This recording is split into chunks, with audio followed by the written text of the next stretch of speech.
And here we go. After a weekend of pressure, uncertainty, a lot of back and forth, as the MPP actually went to the polls to elect a new flag bearer for the party. We are back here in studio with every single fallout from the elections. Here is your election central, and actually whatever happened there during the weekend is going to be, spoken about here with proper understanding to let you know what exactly the figures were, who said what is happening after that, and what exactly will be happening going forward. This is Good Afternoon, Ghana. I am Bright. Then I could see I'm from my studios here at Ridge in Accra. We are on DSTV channel 277, on Facebook, on YouTube, on Instagram, on X at Metro TV Ghana, even on TikTok. Every single fallout or excerpts of our shows here can also be found there on TikTok. So go on there, like, share, comment, and join in here on the conversation. And let's have a good show here this afternoon. My colleague, Dominic Ansah Price, on standby with the latest stories from around the country. But before Dominic even tells me what exactly is happening in Ghana, Dominic, a very quick question to you. Right. You are an ordained pastor. You preach at God's Kind Ministries. That's right. You were ordained by Pastor Fifi Ernest Kobler. That's right. Both of you are products of ICGC. If, let's say now, you find yourself in the shoes of Prophet or Pastor El Bernard, what would you be doing? Would you stay back? Ask the question again. Would I stay back? Yes. What would you do? I wouldn't do anything. God has spoken to me. I have declared. If it doesn't come to pass, what does it mean? If, let's say, what you heard from God, like you told us, doesn't come to pass. Whatever I heard from God should be the final say.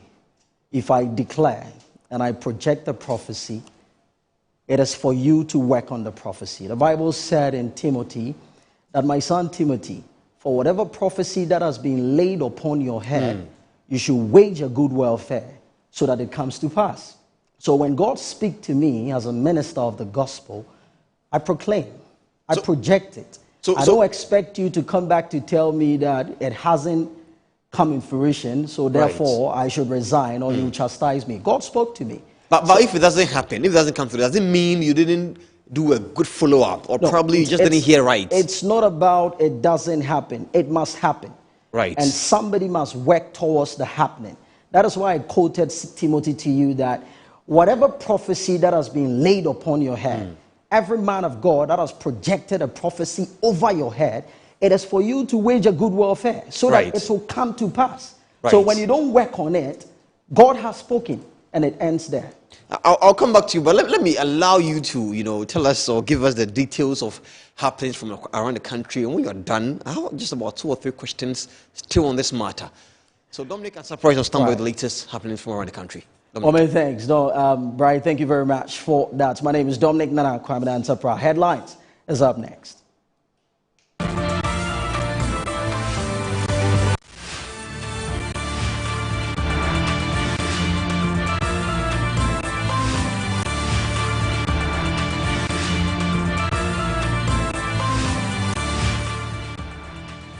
Dr. Mahamudu Bawumia's victory in Saturday's MPP presidential primaries will engage more views in a fallout to that election.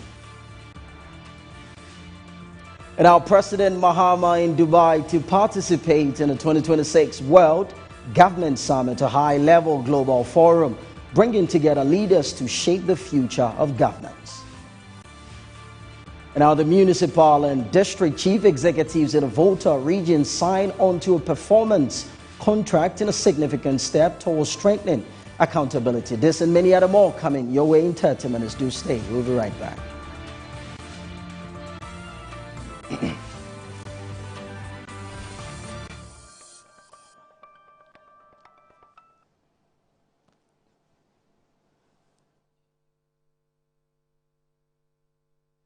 And now we're taking the news in details. The flag bearer-elect of the New Patriotic Party, Dr. Mahamudu Bawumia, says his victory belongs to the entire party and shall serve as a rallying point for unity, urging members to position themselves strongly for the 2028 general elections. Let's take a listen. It cannot be the case that one's support for the party is maintained only when those we support lead. I want to stand on this energy to make a passionate appeal to all members of the great MPP to let go of whatever reservations they have and come together. We need every idea, every voice, and every piece of advice to help us preserve and project a proud tradition bequeathed to us by our forebears. Let it not be said anywhere on any day that the party of DJ Darochi, Peter Alajete, Odoy Sykes, J. Kufuor, Professor Mike Okwe, C.K. Tedham, J.H. Mensah, Aliu Mahama, Nana Addo Dankwa Akufo-Addo, among other great patriots, could not handle disagreements as natural ways of stating alternative positions. I have the duty to the delegates who stood by me and to the delegates who found worthy ideas in my brothers who contested me. My election today communicates a broad-based appeal across the party, and I need to draw directly on that capital to unite the party as one of the crucial steps to winning power in 2028. I call on all to join in this bounden duty. After all, as the Akans say, prayer se uyi bako ana ebu ukaboma emu.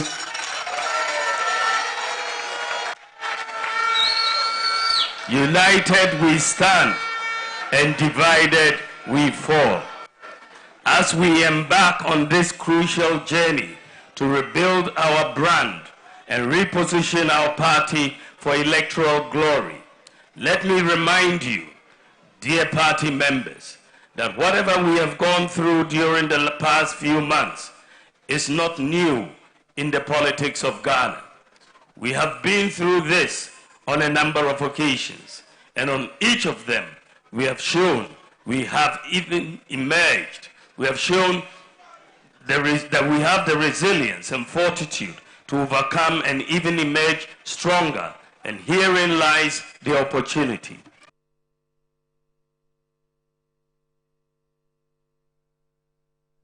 Now, the just ended New Patriotic Party presidential primaries closed with strong displays of unity as defeated aspirants publicly congratulated the candidate-elect, among them Dr. Mahamudu Bawumia, on his victory and pledged to work together to secure the party's success in the 2028 general elections. Let's take a listen. I called earlier this evening to let him know he has my full support. Most importantly, I thank God for his grace, guidance, and protection throughout this journey. I am deeply grateful for how far he has brought us. As we've always done in the past, right from the polling stations up to the top, let's work together with a passion and a purpose for the people of Ghana. I am confident that we will earn the trust of Ghanaians. We will earn the confidence of Ghanaians.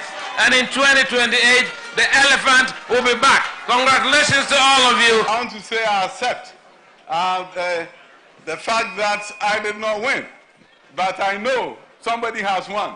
I'll wholeheartedly support the winner so that this party will secure victory come December 7, 2028 and move into government in 2029. Thank you all. I want to plead with my supporters that they should stay calm and respect the results and help all of us to work together to win 2029 or 2028 election. I want to advise my supporters. First, I want to thank you, but I advise that in election, you can win and you can lose. So if you lose, you have to accept it in good faith.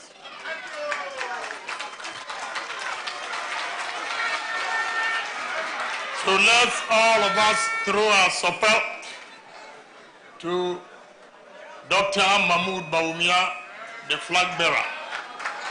I know that with Dr. Bawumia, we will present a clear, credible plan to grow the economy, back enterprise, create jobs, protect the vulnerable, and unleash the ingenuity of our young people. The NPP has done it before. Under Dr. Bawumia, we will do it again and do it better.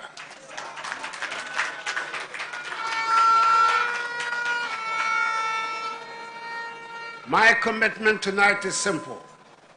I'll devote my energy to supporting efforts to unite our party, re-energizing our base, and earning anew the trust of the Ghanaian people. Let us go to every community with humility and confidence. Let us listen, organize, and work. So, let us rise together. Let us believe again in the NPP's mission.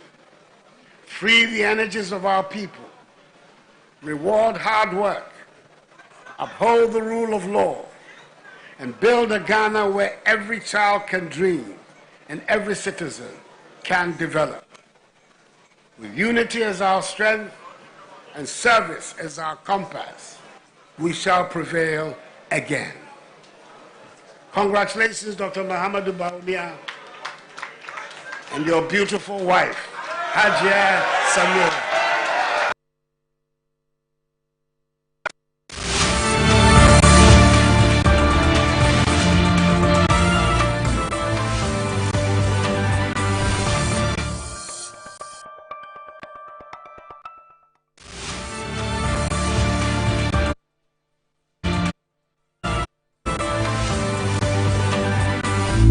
Good afternoon, Mr. Ampedu. Good afternoon, Mr. Asare. How is business doing? My business is collapsing. Why is your business collapsing? I sold my products and services to my clients on credit, and my debtors are not paying their debts. Have you heard of Rosic Consult Limited, a debt recovery company operating in all the 16 regions of Ghana? Not at all. Mr. Ampedu, all you need to do is to contact them on their customer service line.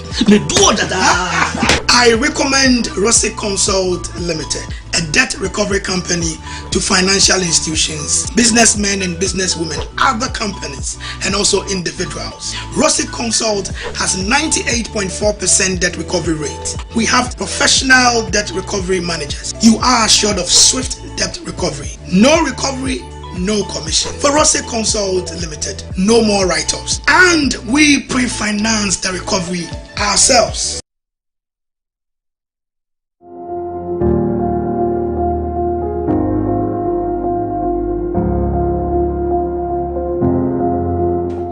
Zoomlion Private Services Limited, your waste management expert. One of the most innovative aspects of our business is our commitment to adopting cutting-edge technologies and sustainable practices in the waste management industry. We have invested in modern waste collection trucks, digital payment systems. We have also implemented efficient waste segregation systems and also developed strategic partnerships with our various stakeholders in the waste management value chain. I can talk about our innovative approach that enables us to reduce waste disposal costs, also minimize our environmental impact, and provide our clients with seamless customer service experience. We are the waste management experts.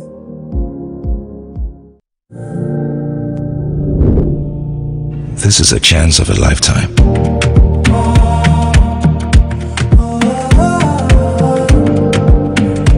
My opportunity.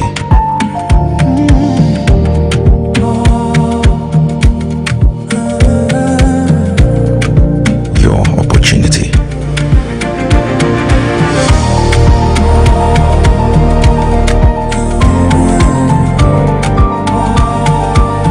Let's build Ghana together. Come on, let's go.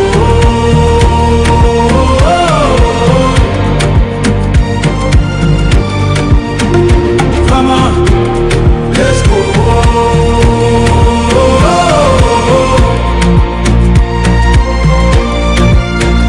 Come on, let's go.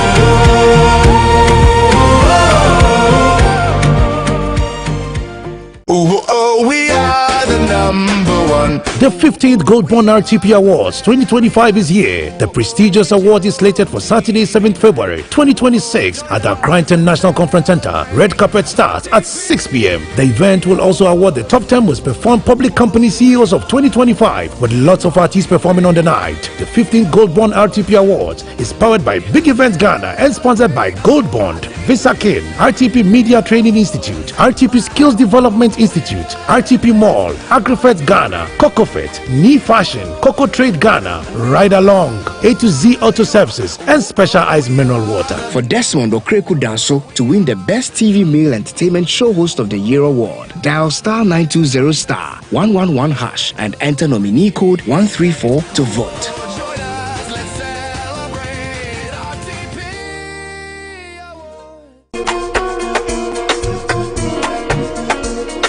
Get ready to splash into love this Valentine's season.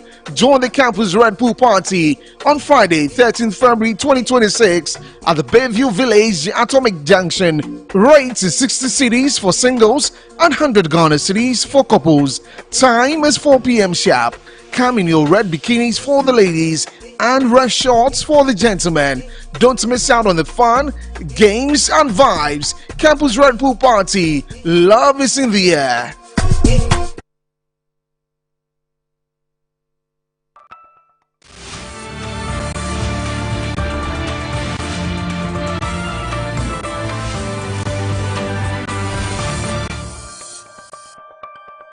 Now, many thanks for staying with us. We're streaming live on DSTV channel 277 and also on Facebook at Metro TV Ghana. Now, our earlier story reads that former President Nana Addo Dankwa Akufo-Addo hailed the conduct of the MPP presidential primary, saying the peaceful process shows the party's maturity and readiness to unite behind Dr. Mahamudu Bawumia. Now, moving on to do some other stories following Dr. Mahamudu Bawumia's win in the New Patriotic Party's presidential primary. Section of the public spoke to Metro TV. Let's take a listen to them.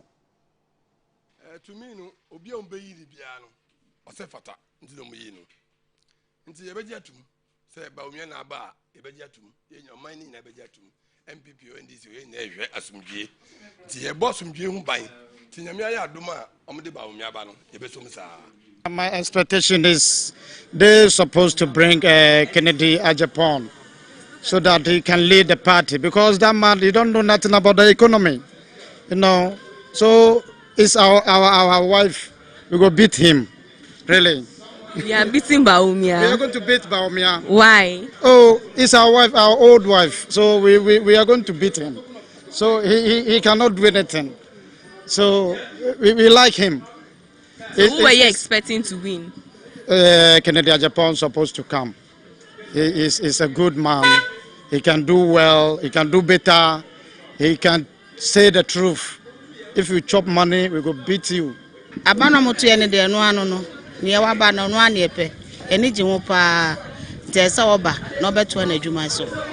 comes to NPP, you know, it's a good party though, as well as NDC. But I think that Bawumia and Kennedy Agyapong, they are all doing well. And then I think also that you know, Kennedy could have been Bawumia took it, right? Yes. Okay, it's fine, because Bawumia has experience when it comes to, you know, this politics, Bawumia is good because he has been, what do we call it? He has been an assistant to a president, which is Akufo-Addo. Okay, so being, let me say, a vice, I can say he has experience. So on that, I think he can also, control the country. EP Communications team member Alfred Thompson has called on Ghanaians to give Dr. Bawumia the chance to lead the country, as even his campaign has demonstrated the kind of good leader he will be. Also speaking on Good Morning Ghana, CEO of Ghana Investment Fund for Electronic Communication, SOFO, Tanko Rashid Computer, has referred to the MPP's current election structure as a smart way of rigging elections, stating that if MPP reorganized, Dr. Bawumia wouldn't have won.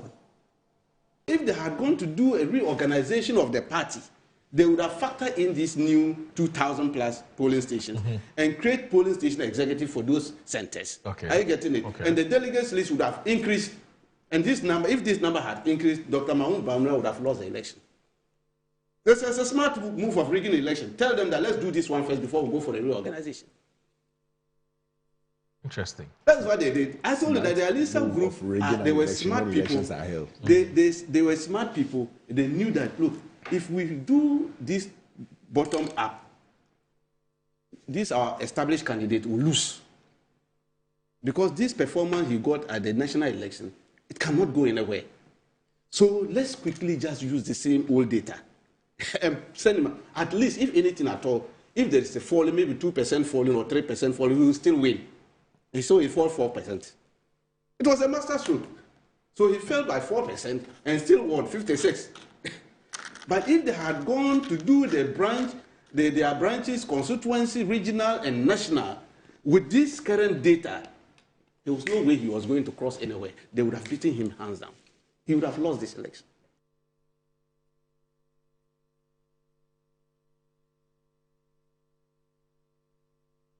And now President John Dramani Mahama has issued a renewed warning on illegal mining, terrorism and internal conflicts, declaring that Ghana's security challenges now demand decisive military and national security. Speaking at a graduation of officer cadets at the Ghana Military Academy, the president outlined what he described as non-negotiable priorities for national stability. President John Dramani Mahama used the occasion to spotlight 3 topical security issues confronting the nation, starting with the fight against illegal mining, locally known as Galamsey. Forests and river bodies have been declared security zones. Permanent military bases have been established, and offenders have been arrested and are being prosecuted. Rivers such as the Pra, Ankobra, and Ofin are gradually recovering. Let me be clear. Illegal mining will continue to be confronted decisively and without fear or favor. But this fight requires national unity. It is a moral, civic, and generational duty. And I call on all Ghanaians to stand together to restore and protect our land. The president reiterated that Ghana's natural resources are a sacred trust and that strong enforcement measures, including security zones and military presence in key Galamsey-prone areas, are already showing early signs of environmental recovery. In his address, the president warned that terrorism and extremist threats along Ghana's borders require a cohesive national response, calling on citizens and institutions to work alongside security agencies. The security environment in our sub-region remains complicated and volatile. Violent extremism, terrorism, and transnational crime continue to pose serious threats, particularly along our northern border. Globally, the rise of non-state actors and asymmetric warfare has reshaped the nature of security challenges. These realities demand a comprehensive and coordinated national response. Security cannot be seen as the sole responsibility of the armed forces and security agencies. It is a shared national duty. Citizens, communities, traditional authorities, civil society, and government must work together to protect the peace and stability we all so cherish. I therefore urge all Ghanaians to remain vigilant and security conscious in safeguarding our nation's peace. The Boko conflict, a long-standing chieftaincy and ethnic dispute between communities in the Upper East region, has periodically escalated into violence, prompting government deployments and curfews to restore order. As we celebrate today, we remain mindful of conflicts in Boko, Biniyiri, Nkwanta, and other places, which have disrupted lives and livelihoods. The government has increased security presence, facilitated mediation among traditional leaders and stakeholders, also provided humanitarian assistance and initiated long-term development interventions to address the root causes. To our soon-to-be commissioned officers, your duty extends beyond combat readiness. You are guardians of peace, justice, and national unity. Serve with courage, humility, and professionalism. President Mahama reminded the graduating officers that the challenges ahead require professionalism, unity, and collective national effort, whether on environmental protection, counter-terrorism, or stabilizing conflict-affected communities. And our President John Dramani Mahama has reaffirmed government's commitment to responsible mining, tertiary education reform, and youth empowerment, describing education as a key driver of Ghana's national development. Speaking at the University of Mines and Technology, UMAT, the president announced plans to support the university with a licensed small-scale mining operation, which he says will serve as a training model for students and licensed miners, while also generating revenue for the institution. He assured management that government is working to secure alternative funding to complete the Stored Mining Museum and Research Center, and disclosed that steps are being taken to resolve challenges with financial clearance and lecturer recruitment across public universities. President Mahama said government's tertiary education policy is anchored on access, quality, and relevance, citing student loan and fee relief interventions aimed at expanding opportunities on illegal mining. He described Galamsey as a serious threat to the environment, stressing that knowledge, professionalism, and responsible mining practices are key to a long-term solutions. He urged graduates to use the education in service of national development.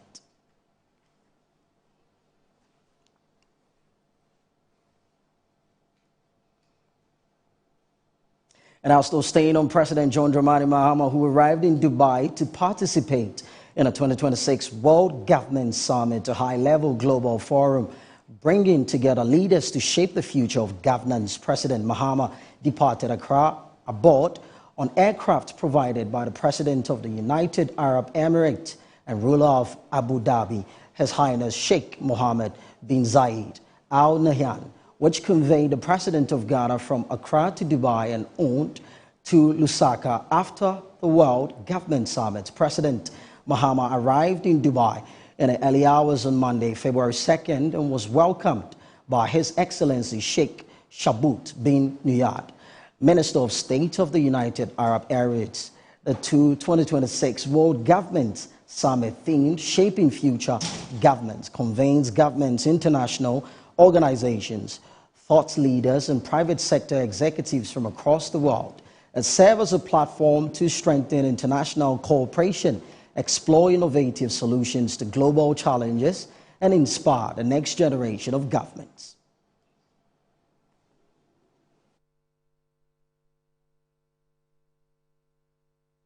And now moving away from the president, the Volta Regional Coordinating Council, led by the Volta Regional Minister James Guno and the Chief Coordinating Director Alhaji Mohammed Avona, has signed a performance contract with municipal and district chief executives and their respective district coordinating directors in the region. The initiative marks a significant step towards strengthening accountability. Our Volta Regional Correspondent Gabriel Asempa reports. Contract signing, which was witnessed by all members of parliament in the region, aims to reinforce accountability, improve performance management, and deepen collaboration within local governance structures. It also serves as a clear demonstration of collective commitment to efficient service delivery, results-oriented leadership, and the achievement of development goals at the local level. Speaking at the signing ceremony, the Volta Regional Minister James Gunu highlighted the significance of the performance contracts and urged all municipal and district chief executives and coordinating directors to treat them as binding commitments. This contract provides a clear roadmap for what must be achieved within the year. They demand leadership, discipline, innovation, and above all, commitment to results. The people of the Volta region are not interested in plans that remain on paper. They expect visible progress that improves their standards of living. This performance contract signing should therefore serve as a leverage to strengthen collaboration between political and administrative leadership at the assembly level. In his remarks, the Member of Parliament for Akacha South and First Deputy Speaker of Parliament, Bernard Ahiafo, called for unity among leaders. The time has come for Volta region to have accelerated developments. But we cannot achieve this accelerated development in the region when we do not come together. It is together we stand, divided we fall. In unity lies the strength. So I believed, or I am inclined to say, that when we come together as members of Parliament, members of Council of States, municipal district chief executives, the coordinating directors, anybody from the Volta region occupying a position. When we come together, Volta region will be able to have its fair share of the national cake. On behalf of the MDCs, the District Chief Executive for Adaklu and Dean of MDCs in the Volta region, Jerry Ameko, reaffirmed their commitment to responsible leadership and teamwork. We want to reaffirm that we are committed to servant leadership. As MDCs, we shall work together, be focused to ensure that all the good promises that we give to the good people of Ghana, which are supposed to be delivered at our various districts and municipalities, is what we will achieve. The Volta Regional Representative of the Council of State, Gabriel Kwamega Tanko Atokole, urged members of Parliament to deepen engagement with their constituents, among other recommendations. Accountability builds trust. I urge you to deepen engagement with your constituents, strengthen collaboration with MDCs, and ensure that decentralization delivers tangible benefits at the community level. Visible governance means that leadership must not only be very effective, but also very present in every corner. Our constituents want to see their leaders, hear their voices, and understand that the decisions that affect their lives, regular engagement, clear communication, and openness about both successes and challenges help to demystify governance and bring leadership closer to the people.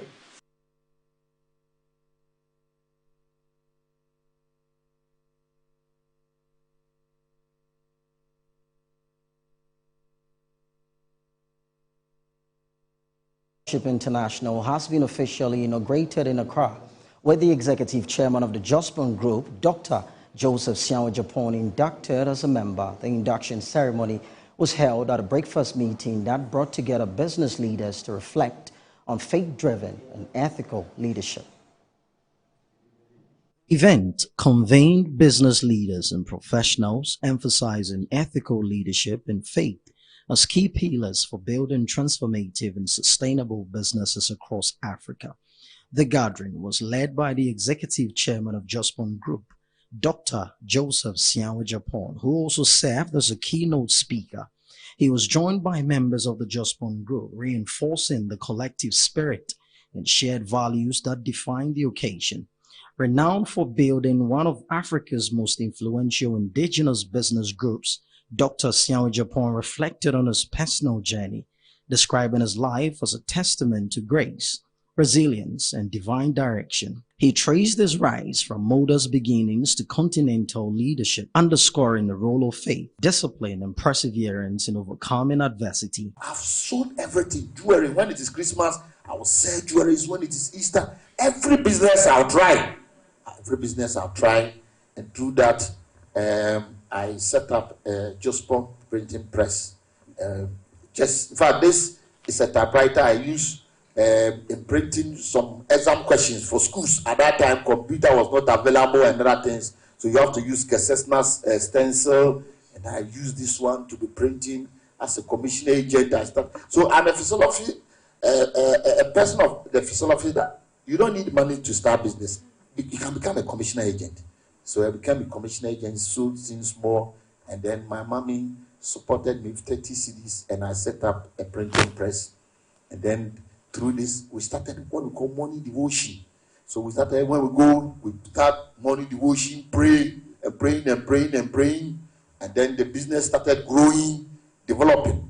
Then difficulty came very heavy, that nothing was working again.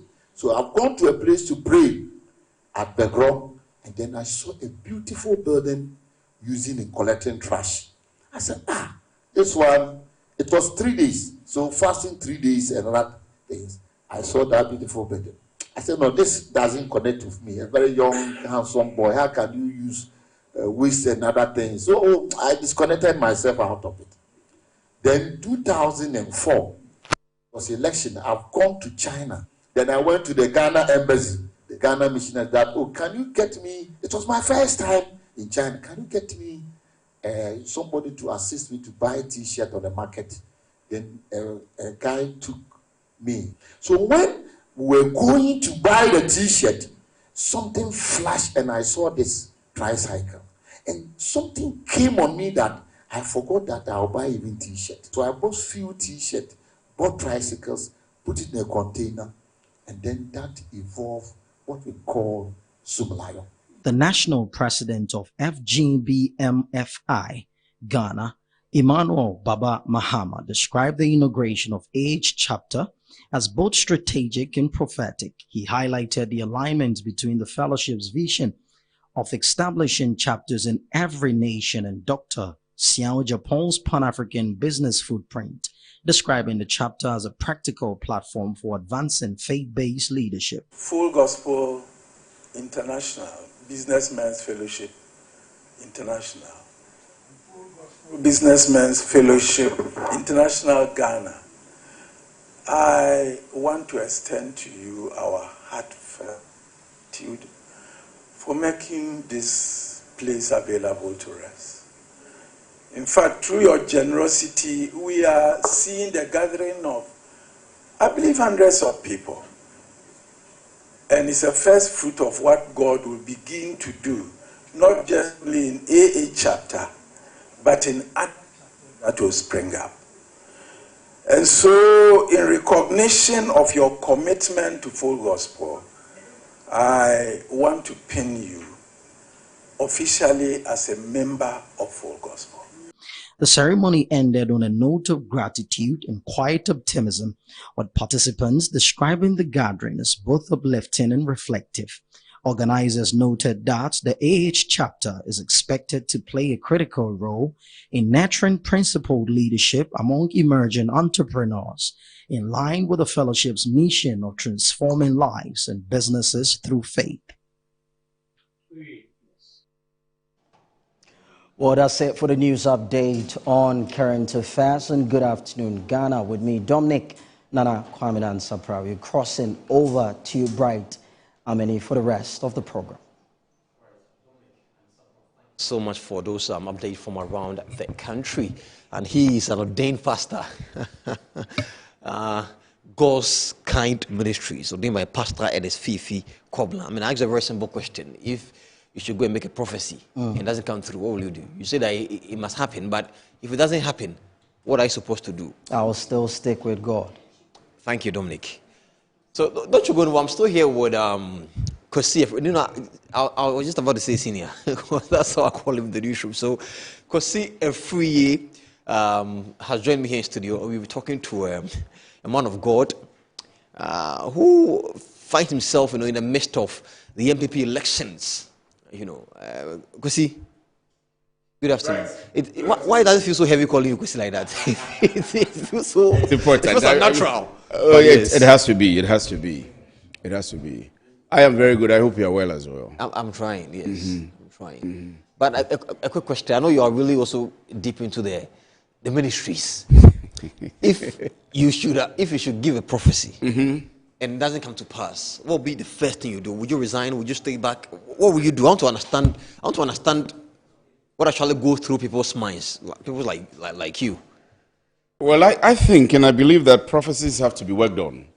And as the prophets would say, and the Bible would say, we prophesy in parts, we see in parts, and we prophesy in parts. And there are times prophecies have come, and men of God have been able to work on it. So even though it's a true prophecy, those the prophecies are able to work on the prophecies to either avert or change the course of the prophecy.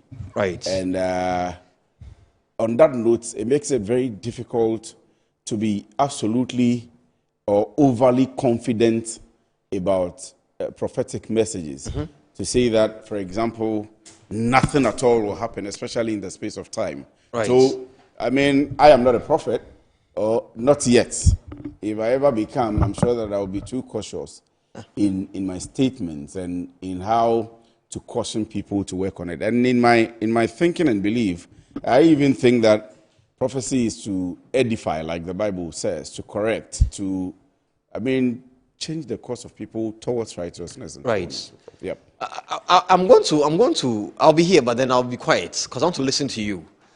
Oh, listen to. I am your guest. I am your guest this afternoon, and I'm here. I'm here because this is not. I'm here. I'm here not because of the prophet, but I'm here because I am excited about how Metro TV covered the entire elections, and I'm here because of the elections as it went on Saturday and how decorous it's been for the New Patriotic Party. Of course, partly I'm interested in what the prophet here would say and the interview would have with him, and I will join the interview.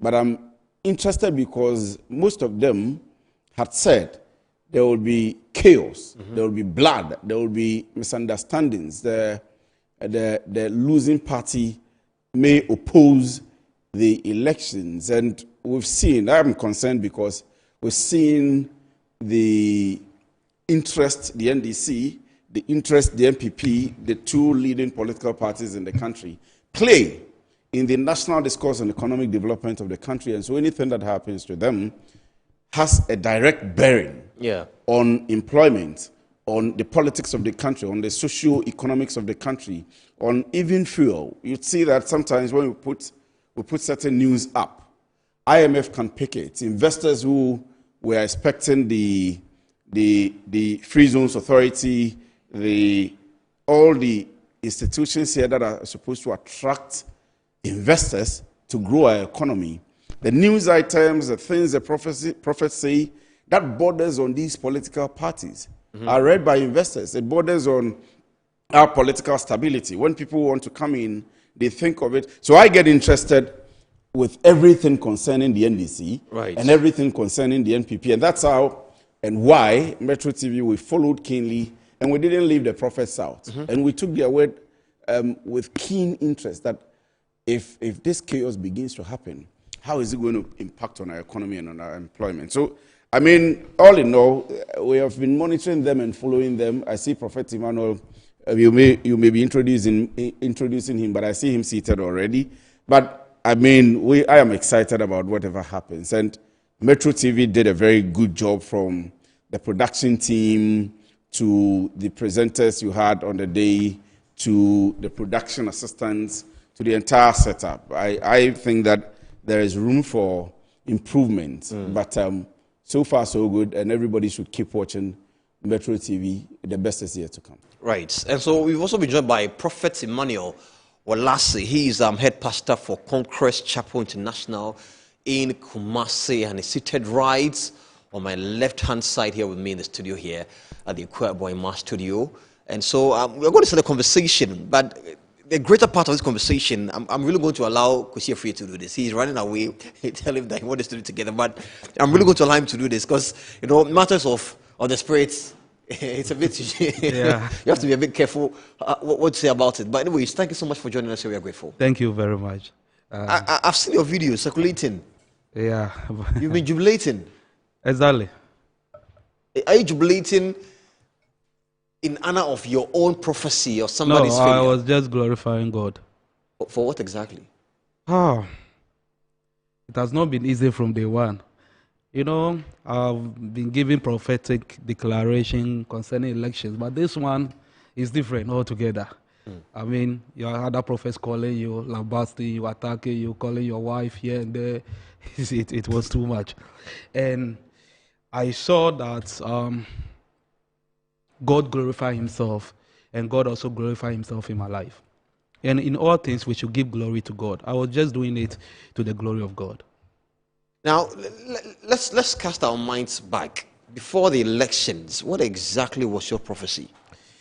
In fact, it all started in the month of May last year. So I was specific that Dr. Mahmoud Bawumia is going to win. Did you put any figures to it? No, please. No, please. I think on Friday, I was on Twitter Space. I mean, that was when I projected a figure. That was 61%. You projected 61%? Yeah, and I also continue to say that Dr. Mahmoud Bawumia is going to get 14 out of the 16 regions. And I continue to say that Ashanti region, Honorable Kennedy Agyapong will not get more than 30% there. And it came to pass? And it came to pass by the grace of God.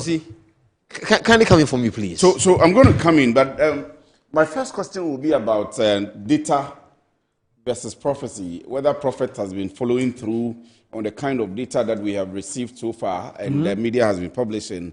And I want to see whether we have Musa Dankwa on the line, and for us to be able to analyze his data and how he put it out and the back and forth. We saw, I don't know, Prophet, if you saw it, we saw some quote cards on social media. Yeah. Quoting, I'm finding it difficult to mention Prophet Bernard El Bernard because he's apologized. But quoting Bernard El Bernard and quoting Musa Dankwa at the same time. Musa Dankwa putting his 7-year experience in data and statistics on the line, versus the prophet's prophecy from Bernard El Bernard, who also had put his 27-year prophetic experience and journey on the line. So let's see if we are able to confirm that Musa Dankwa is on Zoom or on the line. Then, right, we would have to talk to him, and get his analysis, and then so that he can leave us, then we can have the rest of the time for Prophet. But Derek, if we have him, let's see. Good afternoon to you, Musa Dankwa, and thank you very much for joining us. Good afternoon, and thank you for having me. I hope you are doing well and you are in good spirits. As always. What comes with this kind of confidence that you exhibit before elections and during elections? And I'm not talking particularly about this just ended election. I'm talking about all of the elections we've seen you put out your data on, even to the extent that when other statisticians, when other researchers are putting out their data, you are so confident of yours. What is it? You know, thank you very much for having me. Two things, largely. When we talk with such confidence, we do so because we've had a trend. And a trend is usually data you have collected over a period of at least 3 months, or 3 cycles, sorry. And in many of the elections that we've done, the cycles have been more than 5, 7, or 8 times. So you have a clear trend that you would have established along the line. And those trends gives you the confidence to say that this will pan out. Secondly, when we are doing the sampling, we choose a sample number or a sample that would give us 99% confidence level. We don't choose samples that give us 95% or 90% confidence. No. If you watch, all our sampling has been on the 99% confidence limit. But yes, with that kind of sampling.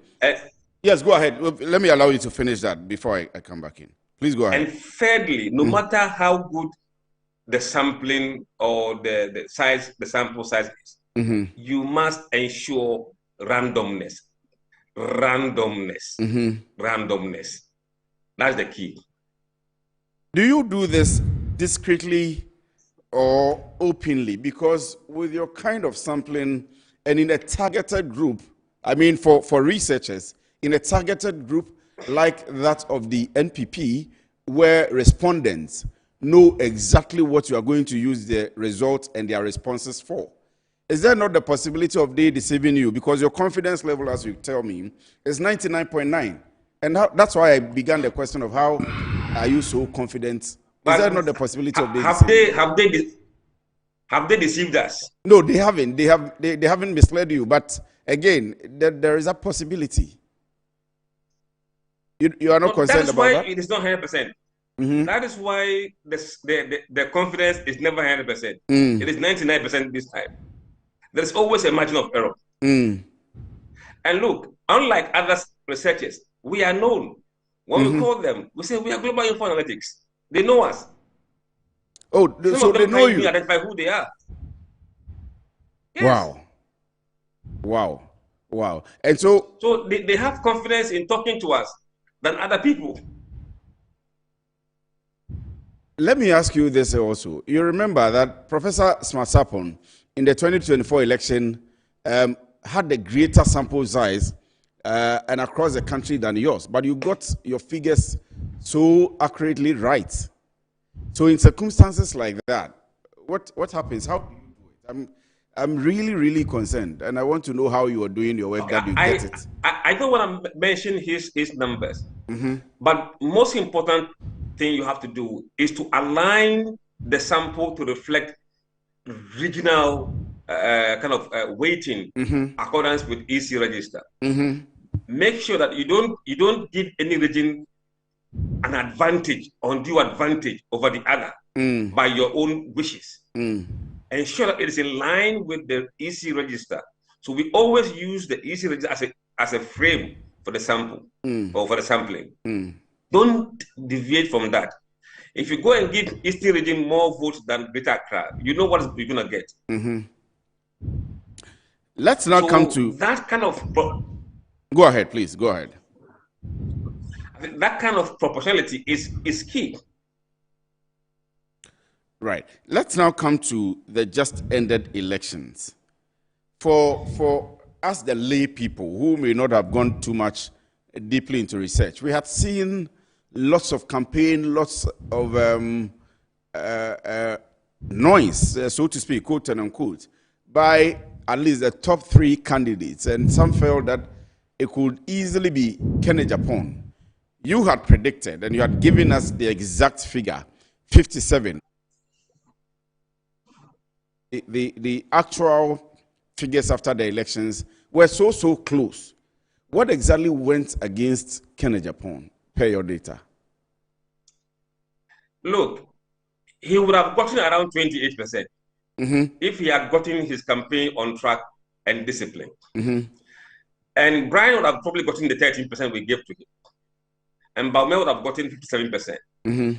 What we saw was a total collapse of Kennedy in the last 2 weeks of the campaign. And Bawumia didn't benefit from that collapse. The benefit went to Brian. That is why Brian outperformed the expectations.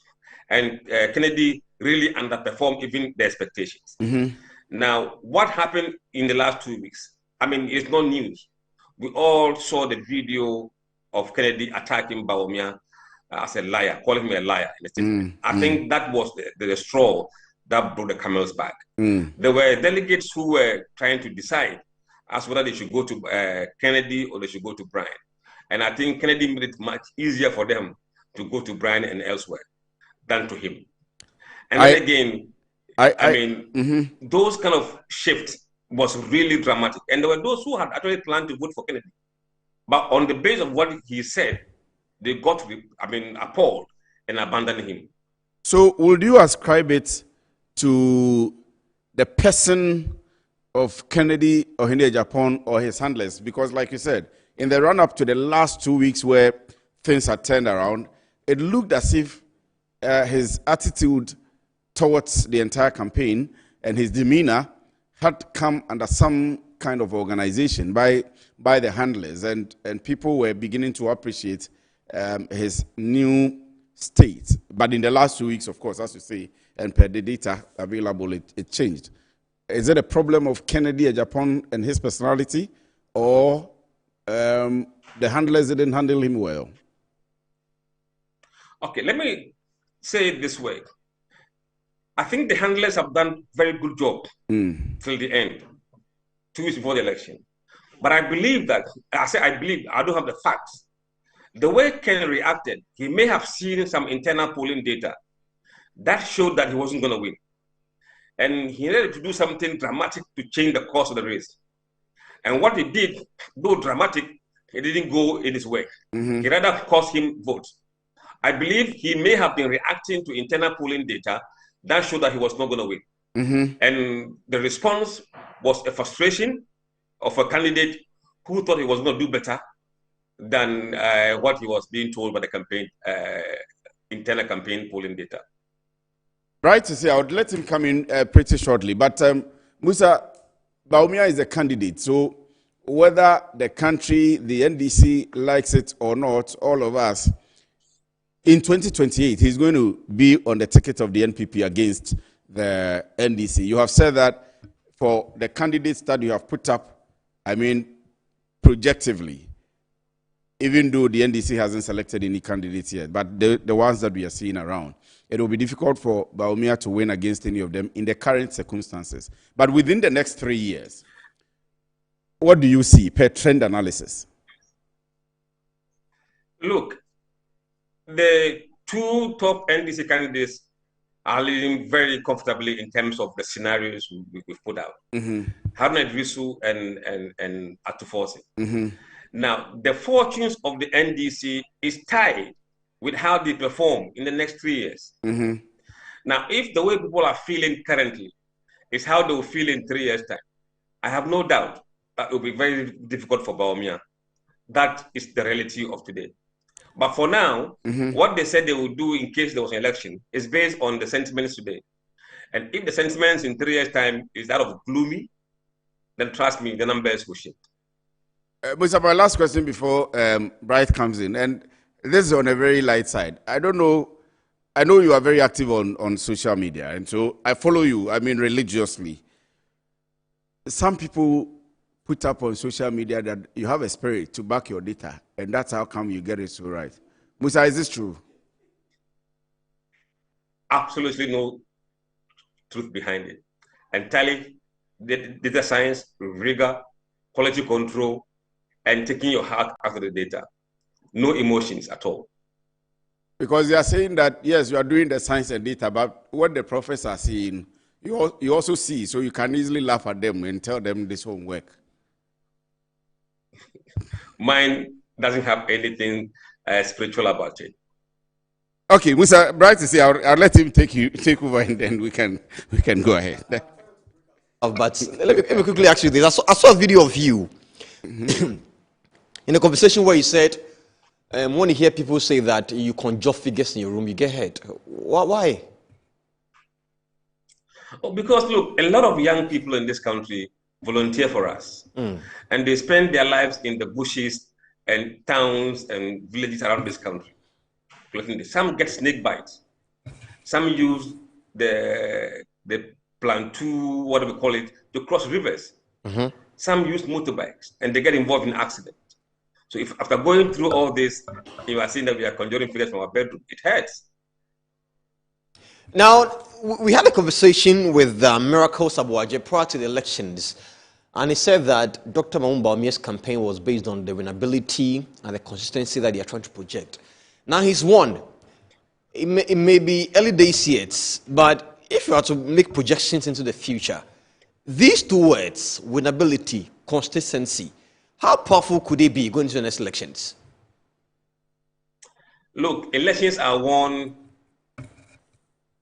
on bread and butter issues. You can be consistent. If the economy doesn't support you, trust me, you'll fall short. Look, data has shown consistently that the key stuff that mattered to voters in the last election were the economy, jobs, education. The personality of the individuals is only when people are equal in measure and looking for some excuse to differentiate, then you go to those kind of something. But when bread and butter issues are on the table, trust me, you can be as humble as whatever you can think. You can be as nice as whatever. People will ignore that and vote with their stomach. The few past days has been about religion versus science, where pastors gave different verdict and you also gave another verdict. At the long run, you came out victorious. How does that make you feel? No, there are certain things that we leave it to science. And there are certain things that we leave them to the spiritual world. When it comes to elections, it's the science and the science only. Right. And nothing like spirituality? Look, we only pray that God should give us a very good leader. And whoever God is going to choose for us, we pray that he is a good leader the country deserves. All right. Thank you. Even if the candidates are not the best, we pray that somehow God touches them and they change when they become president as better persons. All right. Musa Danquah, thank you so much. He is with the Global Info Analytics talking to us after a huge success with his predictions going into the weekend's blockbuster with the MPP as they went to vote for a new flag bearer with Dr. Mahmoud Bawumia, imagined winner of that contest. Because he says when it comes to elections, there's nothing like spirituality, just about science. You can only pray for a good leader. But when it comes to the ballot and the voting itself, it's about science and calculations. So I'll start by reading. Prof, do you know Samuel Brian Boabi? Yes, please. Is he your friend? No, but on social media. So you've seen him on social media. Yeah. He's very active. Yeah. He says it's Samuel Brian Boabi of Aushi. But in the last 8 years, people called him Samuel Brian Boabi of the Jubilee House. But anyway, he sends this. I think he posted this on social media and he has sent it to me. Okay. And I told him I'm going to read it to you before the conversation begins. He says, have observed some party members issuing threats against certain MPs, suggesting that this will be their, okay, this is different, but I will still read it anyway. Suggesting their candidates they have endorsed, suggesting that this will be their last term in Parliament because of the candidate they have endorsed in this primary. I respectfully appeal to for restraint. As such rhetoric is counterproductive and risks weakening our collective strength. A parliamentary primary and a presidential primary are fundamentally different, and internal disagreements should not be allowed to undermine party unity. After the presidential primary, delegates should support candidates for parliament based on their ability to win and retain seats for the party, rather than on personal loyalty and perceived closeness to the eventual presidential nominee. We do not need to be friends to work effectively together. What we need is shared purpose and commitment to the party's success.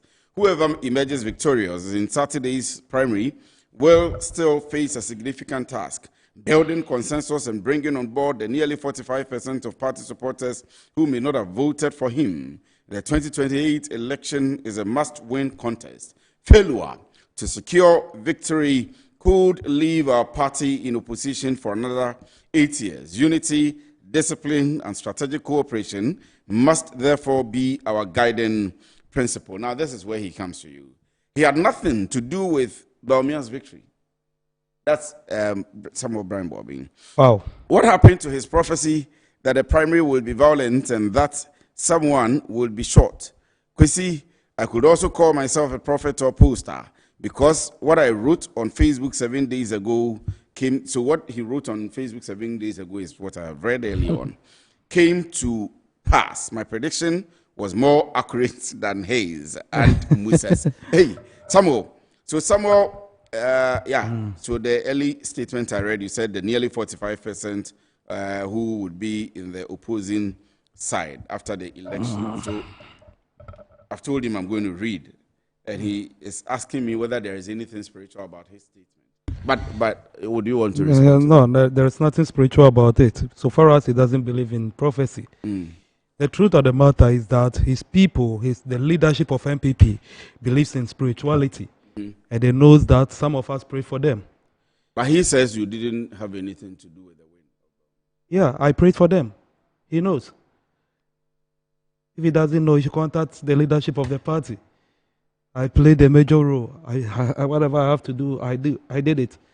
For the matter of fact, I worked very hard in the Ashanti region. That's why I was very confident. You mentioned that when you came the last time. That because you live in the Ashanti region, you have done things there. And Honorable Kennedy Agyapong will not get more than 30%. In fact, we have a code. Metro TV has a code card of that. I'm sure that along the conversation, the things you said before will be put on air. You said here that Kennedy Agyapong will not get more than 30%. Exactly. What do you see? The truth of the matter is that now Ghanaians still don't appreciate what the Lord is using me to do. But I have no problem with that because I said it earlier on here, or maybe other stations, other of your stations. I said that if you're a young guy and you are coming up with something in this nation, or as a black man, they will definitely fight you. The truth of the matter is that I saw it. Since last year, May, the Lord revealed to me, an angel appeared to me, showed me what will happen. So when I saw it, quickly, I got in touch to the leadership of the MPP party. By the grace of God, I was able to get in touch to anybody who plays a major role. Just mention the name. For the matter of fact, Ashanti region, I worked in hand with Dr. Nana Ayew Afriyie.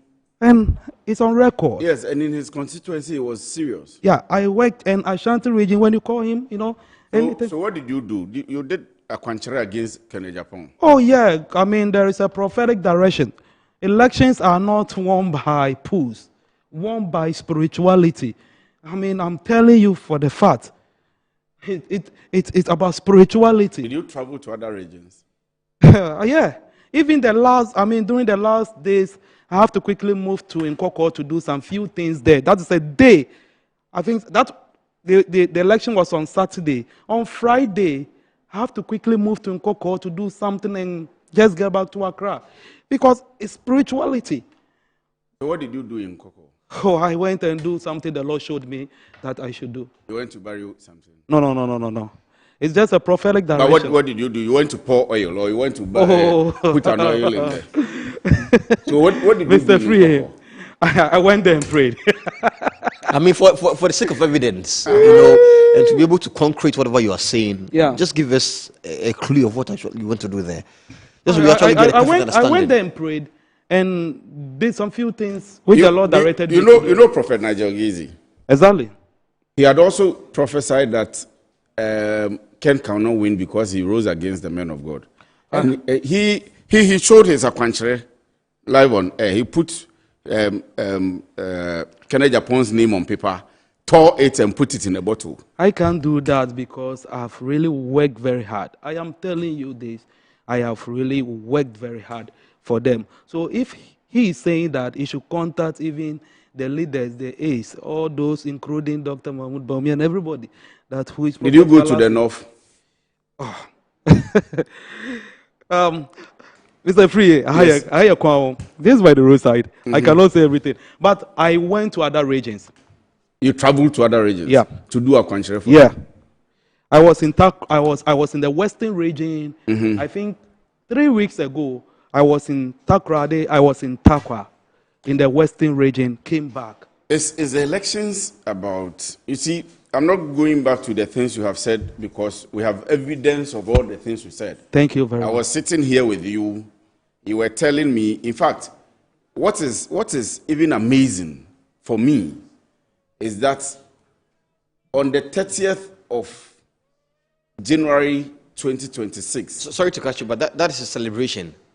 Yes, no. I'll come to the celebration. I've seen it. I've seen it. But you see, this is important for me because on the 30th of January, about 9 or 10 p.m., a few hours to the voting, you and I were chatting, and I asked you what is going to happen, and you were so confident that nothing will change.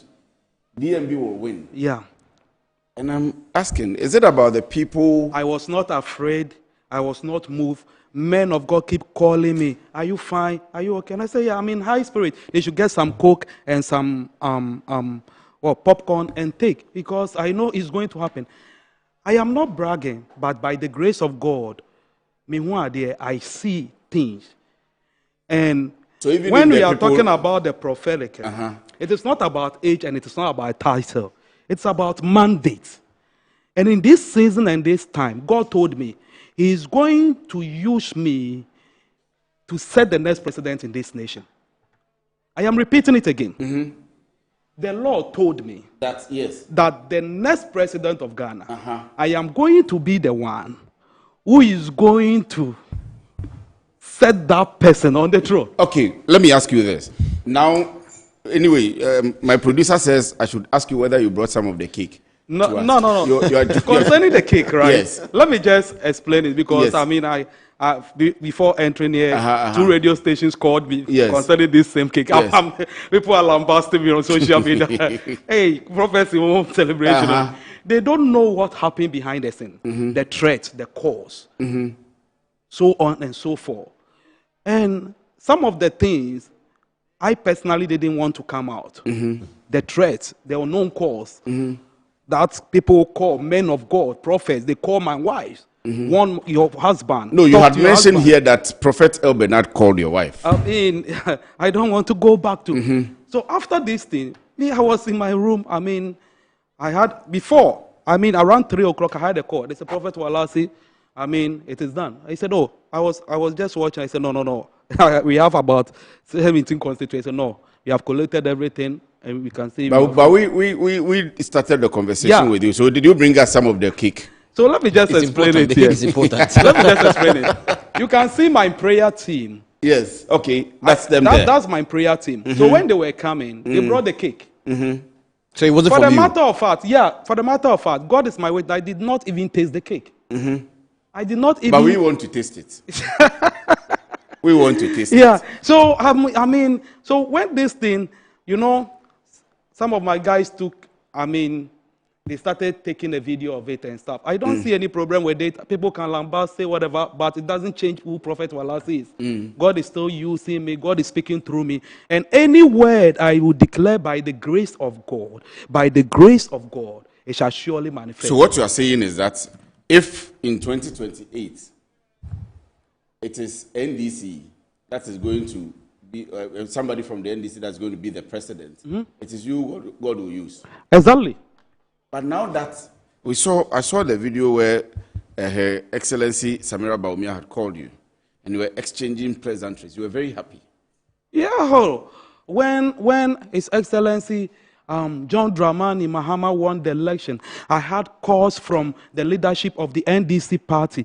They called me, congratulated me. But we didn't see that on social media. At that time, people doesn't know Prophet Emmanuel Walasi. The media was not paying attention to me. I believe that is because of the issues between me and Prophet El Bernard. That's the reason why the media, paid attention. Within a day, about 2,000 people started following me. Just a day. Because they want to know who Prophet Walasi is. So, again, now that you have a soft spot, do you agree that you have a soft spot for DMB, Dr. Mahmoud?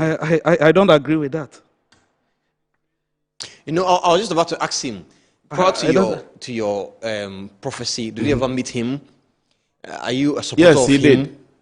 No, not a supporter, but, they had They kept calling him. No, I'm asking because maybe, you know, we had a number of the prophets all saying whatever they wanted to say. Were you contracted, you know, to also sway delegates' minds? No. I can't do that. I said it earlier on that I started this declaring that Dr. Mahmoud Bawumia will win in the month of May. I didn't know him, the wife, and whoever, but I spoke the mind of God. Nobody contracted me. I went in full. When later on, I think some few people came to my office in Kumasi. That was when I told them that the man is going to win, but there is going to be a serious contention. So let's do this. It will make that win very easily. And that's what I did. I just gave them a prophetic direction, and we embarked on it. That's all. So I've met him severally. When I say severally, I've met him severally. Even as I said, her wife was at my wedding. So, I mean... Yes, I remember. So we spoke about that. How was church yesterday? Church? I mean, I want to imagine how euphoria there was. I watched them on Zoom, preached to them on Zoom. It was serious because I'm in Accra, the church is in Kumasi. It was because of security reasons, that's why I did not move.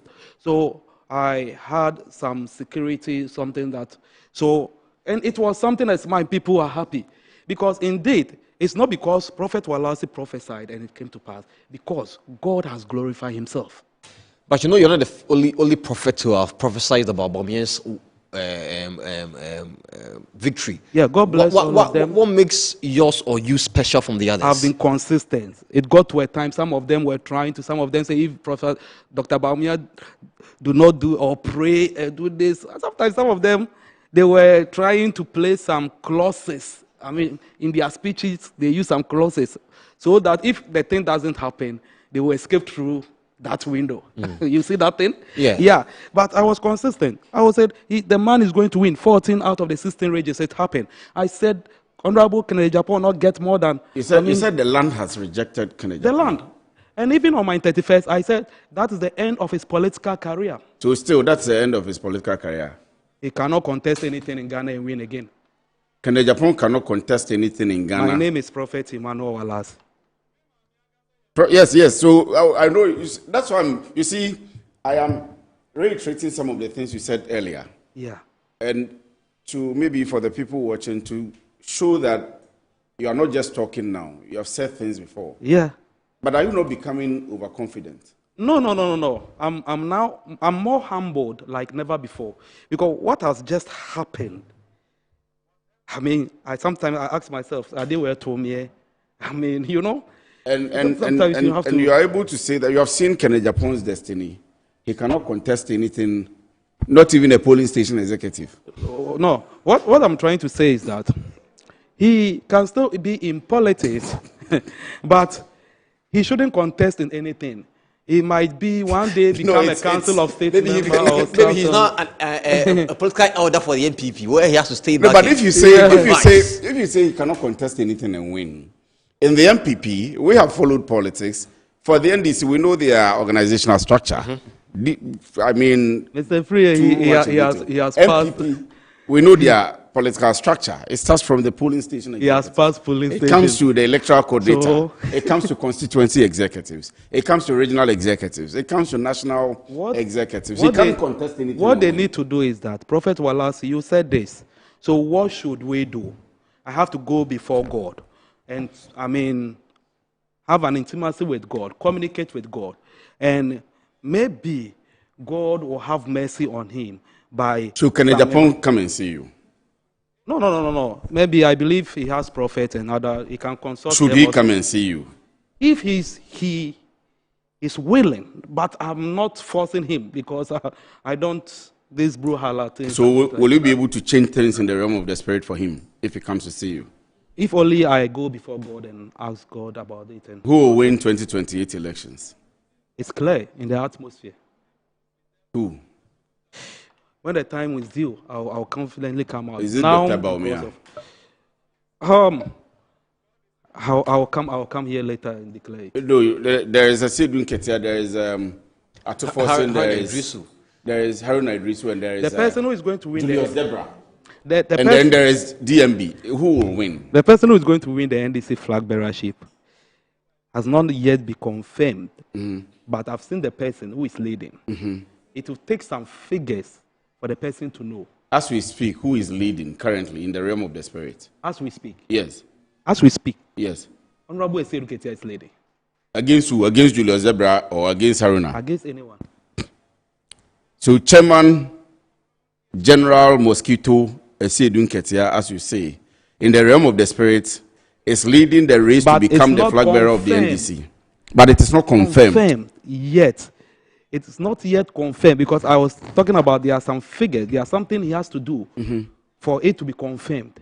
Yeah, this is a conditional prophecy. Let the viewers. Okay, a conditional prophecy. Yeah. There is something he has to do to confirm it, or else anything can change.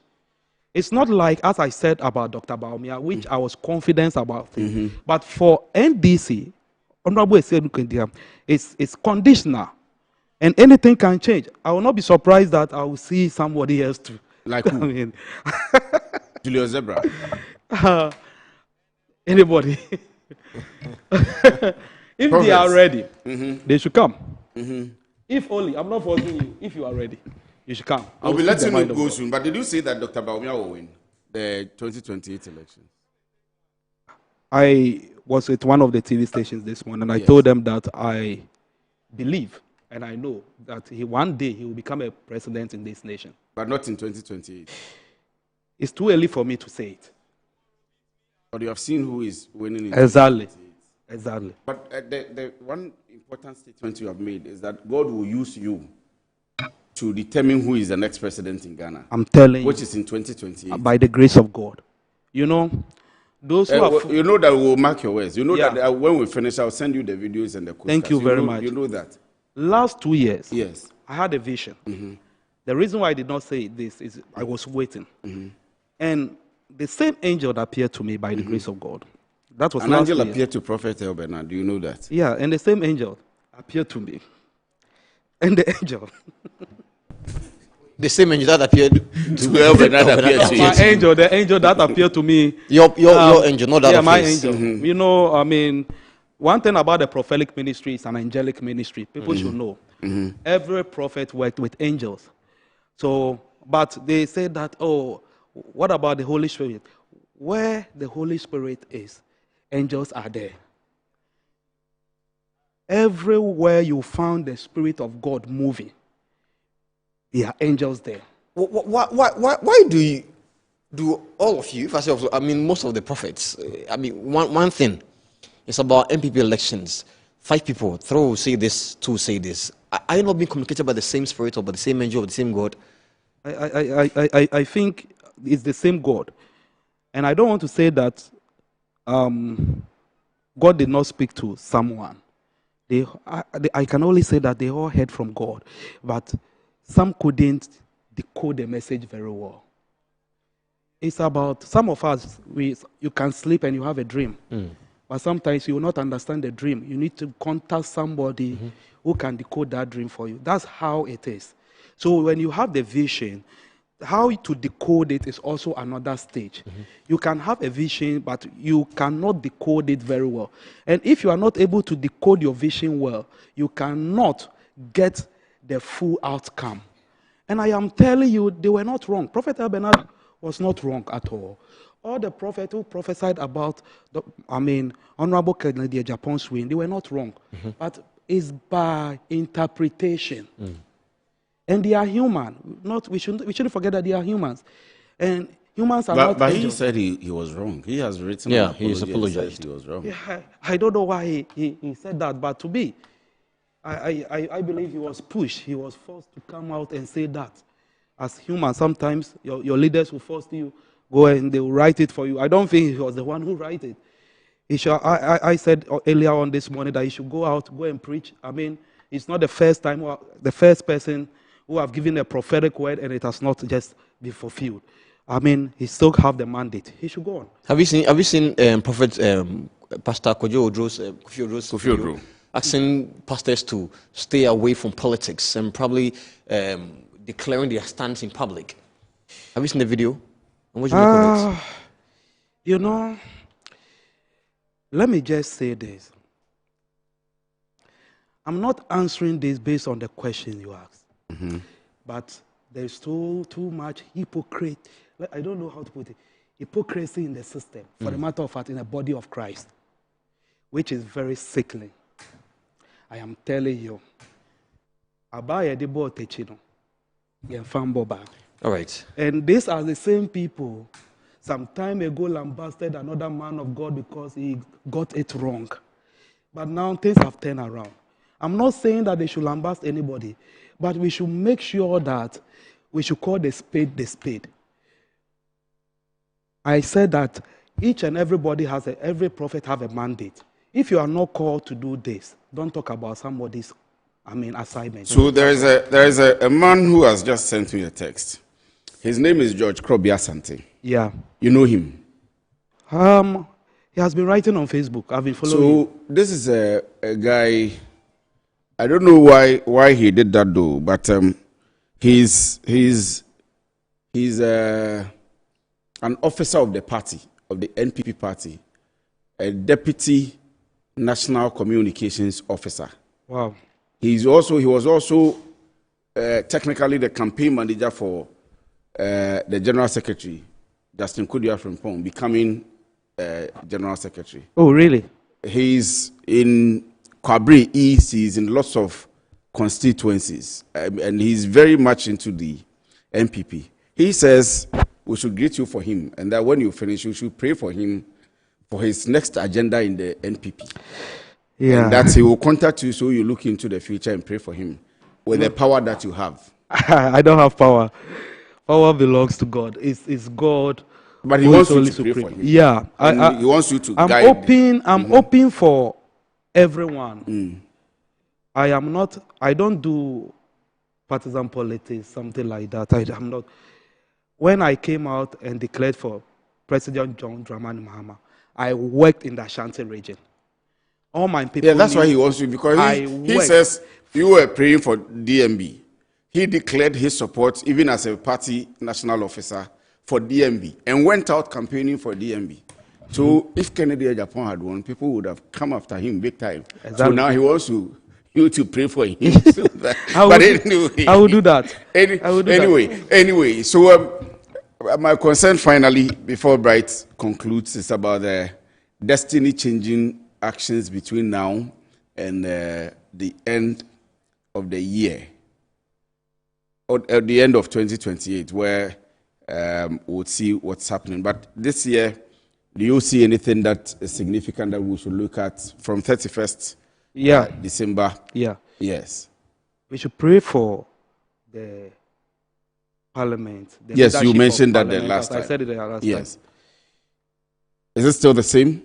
We should pray for, let me be specific, we should pray for the Speaker of Parliament. Speaker Babin? Yeah.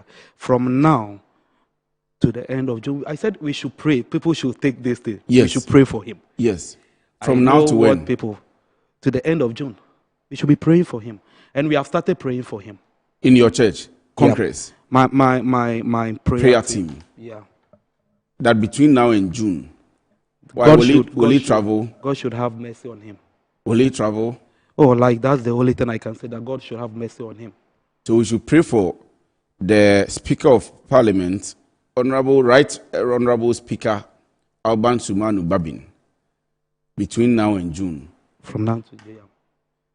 What have you seen? Is he sick? Is he not well? No, but we are praying for the mercies of God to be intense upon him.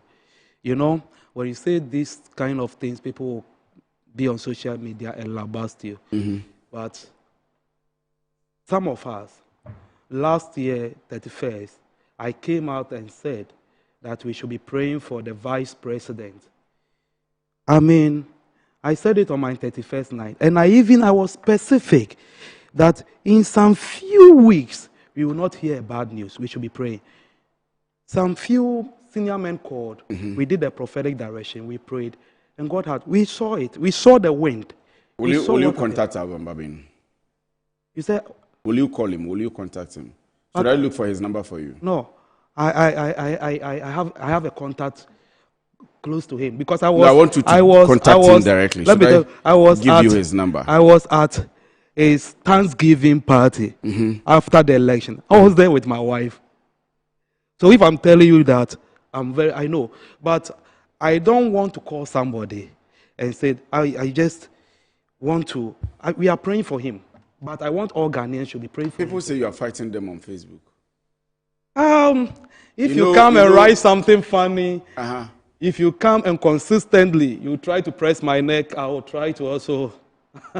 Lauricia. Yeah, Lauricia. You know...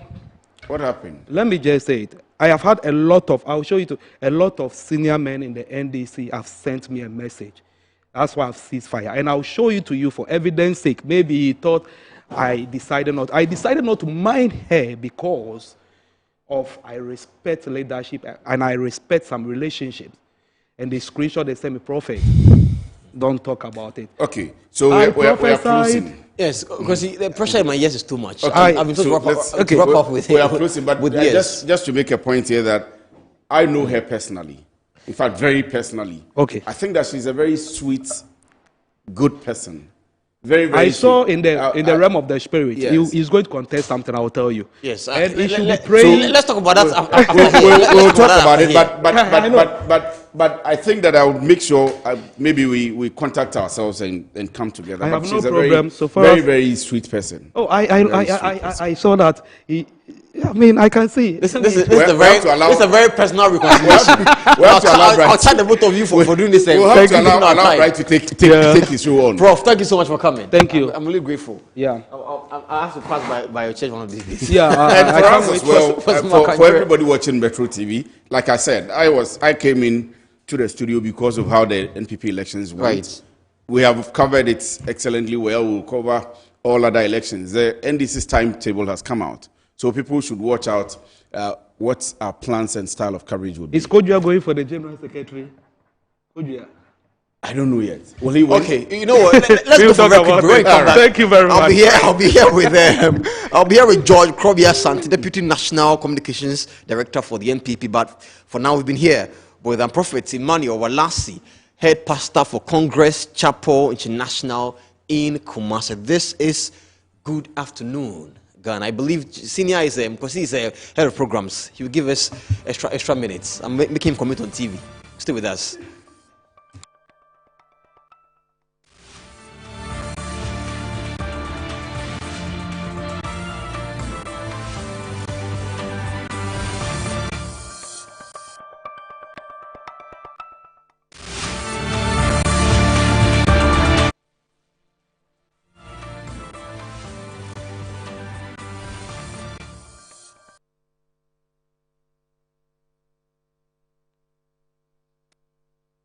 Healthy soil is where every great harvest begins.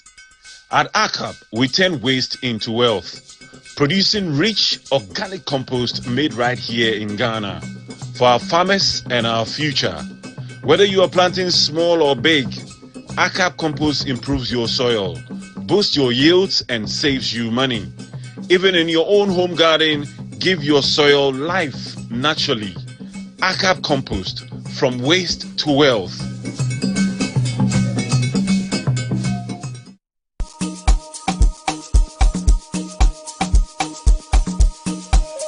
Welcome to GH Schools, your #1 training institute that offers practical-based tuition in media and a variety of skill acquisition-related areas. At GH Media School, we offer journalism and media studies, journalism and media arts, TV and film production, and multimedia production. Also, you are assured of the best beauty training with GH Cosmetology School. We offer training in massage and body therapy, makeup artistry, hair technology. Realize your dream of becoming an astute fashion designer with GH Fashion School. Here, we offer training in bridal wear, suits, ladies and men's wear, children's wear, and millinery. Do you have the interest of preparing sumptuous and tasty foods that meet local and international standards? Then, GH Catering School is the best place for you. We offer training in cookery, pastry and beverage production, events decoration, and hotel management. Be abreast with the current technological trends as you train with GH Technology School. We offer computer systems, hardware and software, CCTV installation, home security, and many more.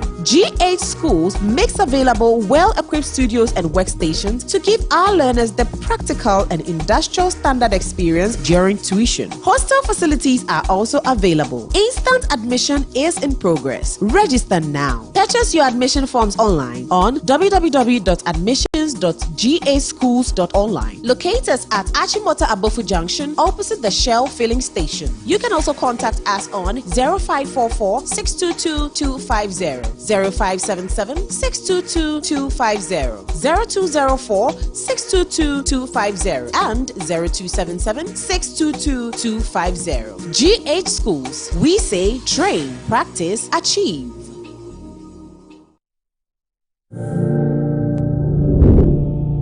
This is a chance of a lifetime.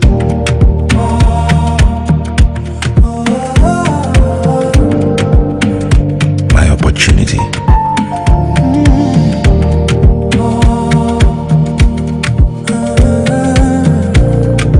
Your opportunity.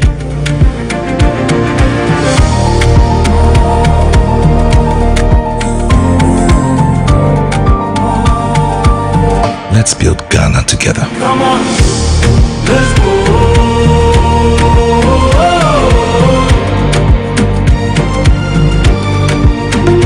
Come on, let's go.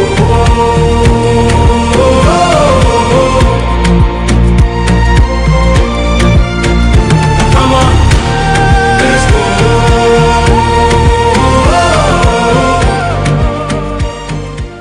Oh, we are the number one. The 15th Gold Bond RTP Awards 2025 is here. The prestigious award is slated for Saturday, 7th February 2026 at the Accra International Conference Center. Red carpet starts at 6 p.m. The event will also award the top 10 most performed public company CEOs of 2025, with lots of artists performing on the night. The 15th Gold Bond RTP Awards is powered by Big Events Ghana and sponsored by Gold Bond, Visa Kin, RTP Media Training Institute, RTP Skills Development Institute, RTP Mall, Agrifet Ghana, CocoFit, Knee Fashion, Coco Trade Ghana, Ride Along, A to Z Auto Services, and Specialized Mineral Water. For Good Morning Ghana to win the Best Television Morning Program of the Year award, dial *920*111# and enter nominee code 100 to vote.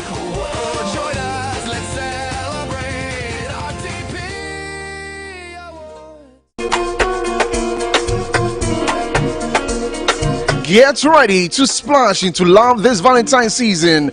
Join the Campus Red Pool Party on Friday, 13th February 2026 at the Bayview Village, Atomic Junction. Rates is 60 cedis for singles and 100 Ghana cedis for couples. Time is 4 p.m. sharp. Come in your red bikinis for the ladies and red shorts for the gentlemen. Don't miss out on the fun, games, and vibes. Campus Red Pool Party. Love is in the air.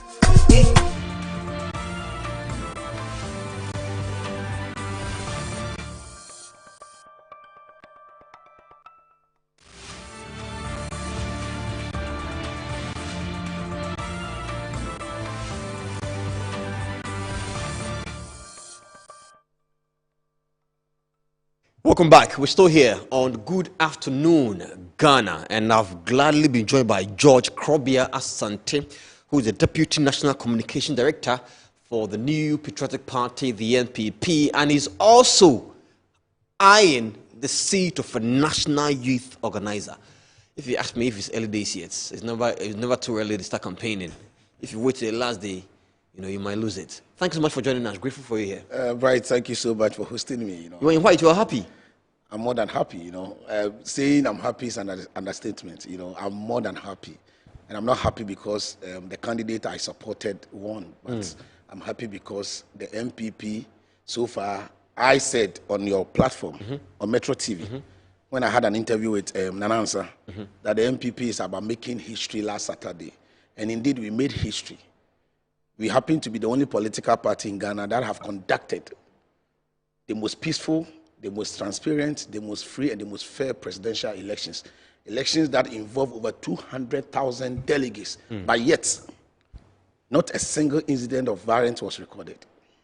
And that is highly remarkable. And I commend the rank and file of the party for that level of comportment, for making the MPP so proud, for bringing back the glorious days of the party. And I have a lot of friends that were embittered, and they decided not to be involved in whatever the party does. But trust me, last weekend I received several calls, and they are indicating their readiness to support Dr. Mahmoud Bawumia. Why do you support Dr. Bawumia? Because, I mean, you were a party executive. Someone would say that let's be quiet and allow the executives to, help the delegates work and make sure the party is back in shape. Why would you, as an executive, openly declare support for one candidate over the other? Bright, I surely know that you are surely going to start with me with this. But let me put on record that I wasn't. People want to know why some of these. There's nothing wrong with that. Let me put on record that I wasn't the first officer of the party declaring support for a candidate. We had a whole regional chairman Jeff Kunadu, supporting Dr. Brana Champon.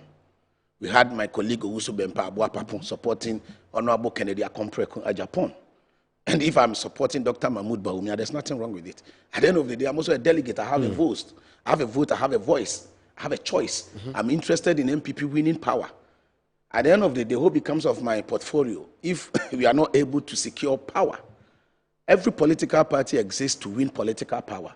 So if there's a candidate that is so formidable, so prepared, so marketable, so experienced, very humble, very appealing to the people of Ghana, and I know from where I sit as an officer of the party, what is wrong with me promoting such a candidate to the people of Ghana? And trust me, today, every single member of the party is happy with Dr. Mahmoud Bawumia's retention. Including Kennedy Ajapon? Everybody is happy. Are you sure of that? You saw Honorable Akompreko Ajapon on the platform last Saturday night.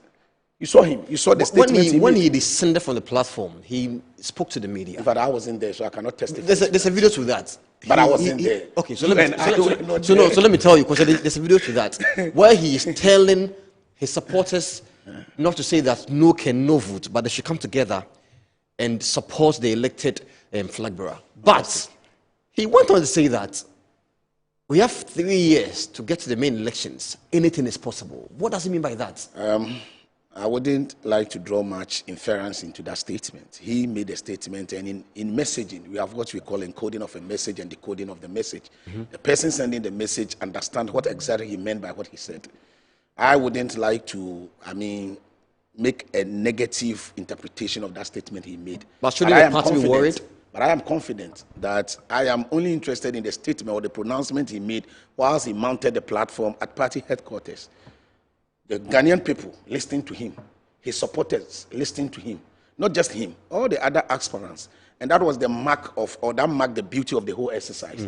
That aftermath of an election that everybody anticipated, that the outcome of the elections were likely to be that chaotic. And then we had such an incident-free elections. And saying that, let me also highly commend the Presidential Elections Committee of the party. They did a yeoman's job.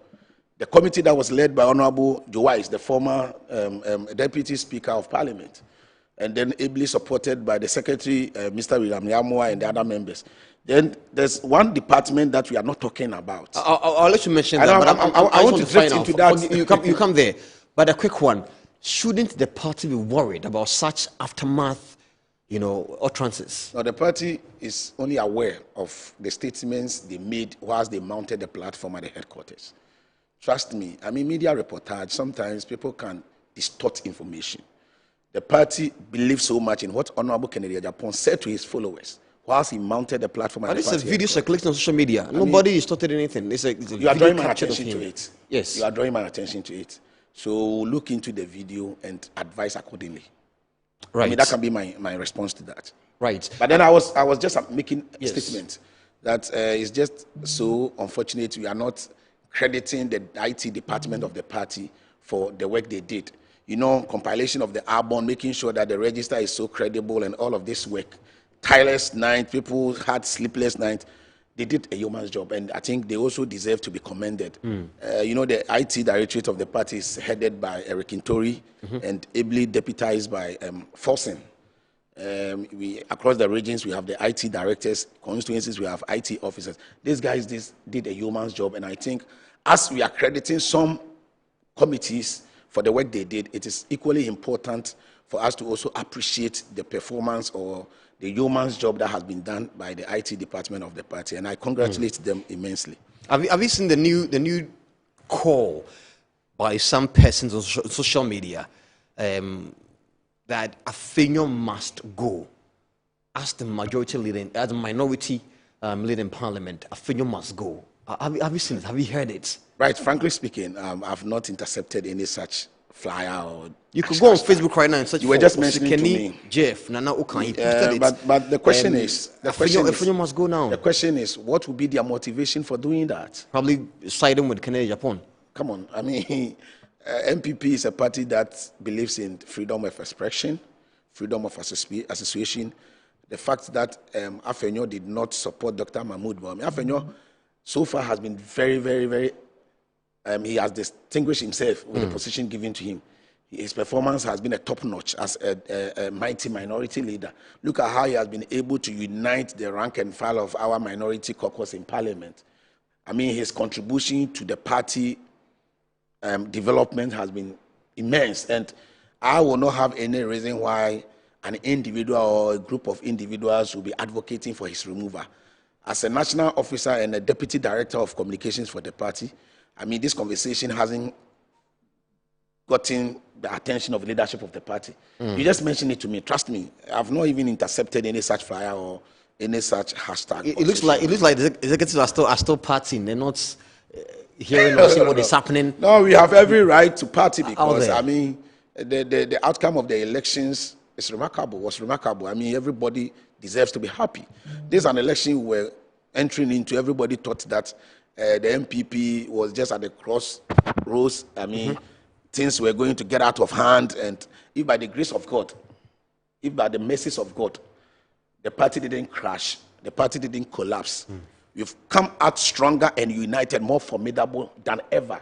Then national officers would have the right to jubilate, would have the right to be happy and to rally the rank and file of the party. Now, let me tell you, every single individual that mounted the platform after month of the election, I'm talking about the aspirants, spoke about unity and the need for us to put whatever that has transpired behind us and forge ahead in unity. And that was remarkable. Trust me, I mean, what is the essence of being a party member when you are in opposition?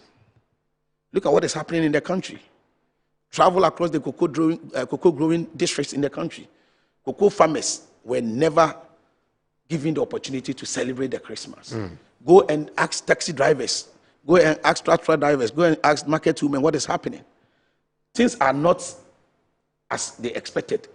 The juicy promises that were given, the 24-hour economy, the Ajuma, the Mahama Care, all the juicy promises they give the youths of this country, what is happening? You don't think the fiscal discipline, the fiscal indications like the inflation, like the MPC, like the dollar, I don't think those things are impactful. Right, let me be very frank with you here. The understanding of inflation in books is different from what is on the ground. The kenke that is used to be sold at that's were sold at 7 cedis just about 2 years ago is now selling around 10 cedis. Where do you buy your kenke? Come on, I buy kenke. I live at Labon. Because I bought some last night. It was 5 cedis. Where did you buy it? Santa Maria. I am telling you, you can open the phone lines. The kenke that were sold at 7 cedis is now sold at 10 cedis. Maybe because of where you live. I don't think. The utilities. High standard living. You saw, I watched a video about Zion Felix. Zion Felix is a social media influencer. He is one of the people that advocated for change. He said that before MPP exiting office, he was buying a monthly prepaid of 1,000 cedis. But now, even he bought 4,000, but that could not be enough for just 2 weeks. These are the reality on the ground. These are the reality on the ground. I mean, if anybody wants to sit somewhere and do propaganda with the economy, that should be the person's own cup of tea. But the reality on the ground is that the promises that were given by this government, they are not closer to any of these promises. They are not delivering on the promises. They are not delivering on the campaign messages that they give the people of Ghana. And I asked you, where is the 24-hour economy? Why are we not talking about that? Now that we have a flag bearer, now that MPP has a flag bearer, the MPP is going to hold the NDC accountable to their promises. And by the grace of God, we are going to have more than 2 years for Dr. Mahmoud Bawumia to campaign. And that will be enough for us. During the last election, we did not have an ample time for him to travel across the length and breadth of the country. But, and it was one of the reasons that informed the decision for us to do the top-down elections. And now it has paid off, right? When we brought that novel, people were attacking the national officers. And let me commend the General Secretary of the party, Lawyer Justin Frimpong Kodia, the acting national chairman, the entire leadership of the party, the National Council, the National Executive Committee, for such an informed decision, for such a decisive decision. And trust me, if today everybody is talking about the MPP in a positive way, if we are enjoying this positive PR that we are enjoying, then credit must be given to those that sat in that room to actually formulate that decision. Right. And this decision has really paid off. Right. I mean, Musa Dankwa predicted 2024 elections scientifically with polls, data collection. And he made us know who was winning what, and even what percentage. We saw what happened. At just your ended flag bearership race, he predicted figures, margin of error. We've seen what happened. We've seen the figures, how true they are. Now, the same person is saying that no matter what candidate the NDC put forward going into election 2028, Dr. Mahmoud Bawumia will still not win the elections. Are you not worried? I am a believer of Christ, and I'm academia. I believe in predictions. I believe in prophecies. I believe in research findings. But let me be very honest with you. But before that, let me congratulate some men of God that actually prophesied that. Oh, there's a total list, huh? Dr. Mahmoud Bawumia will be winning. Prophet Walasi just left your studio, and I think that man is an asset for this country. He's really, really a man of God. Because he predicted No, come on. I mean, a man of God is the one that speaks the true mind of God, not the one that speaks the mind of men. Right. And also let me commend my own papa, Prophet Francis Amwakwata, at the Parliament Church. He's my papa. I greet him this afternoon. There's no more time. So always talk about your national deputy. I'm coming. I mean, Apostle General Ray Michaels also made a prophecy that Dr. Mahmoud Bawumia will win the elections. I am saying all of this. If their prediction didn't come true, would have bastardized them. So it is equally fair for us to also credit them with, speaking the real mind of God. Now, 2 minutes. You want to be elected as the national youth organizer. Talk to me about that. 2 minutes. Okay. Musa Dankwa is gradually becoming a powerhouse in terms of electional, poll. It's becoming a powerhouse. And talking about my agenda, it's not my agenda. It's an agenda for the MPP. It's an agenda for the youth wing of the MPP. I mean, when you see, he much is given, much is expected. Right. The MPP has made me who I am today. So if today the MPP find me worthy of occupying a particular office to bring to bear my experience, my commitment, my dedication to the benefit of the party, who am I to say no? So, it's not a call by myself. It's a call from the rank and file of the party. It's a call from across the country. The youth wing of the party are saying that, considering my disposition, my appreciation and knowledge about the party, they think that if I am to put in charge, I will be able to command the marshals for victory come 2028 elections. It is just by the mercy of God, and I will give thanks to God to at least make it possible for somebody like me from Akuase in a constituency, somebody from Kwabri is Ashomason Kwantayana Dangumase, to have such favor from God.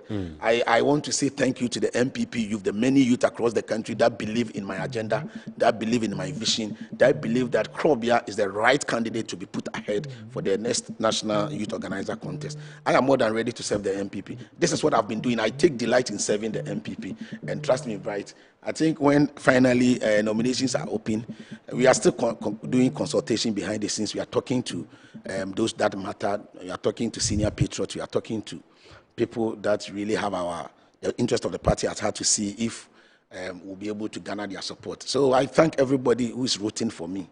Nyamiba Ales is my shadow operations director for now. He's watching us and he says I should greet you for him. He says he really admires you, and thank you. He doesn't understand why you're pushing those hard questions on me. Oh, we don't even have time. I'm just trying to get things done quickly. Right. We should come back. This is a victory for the MPP.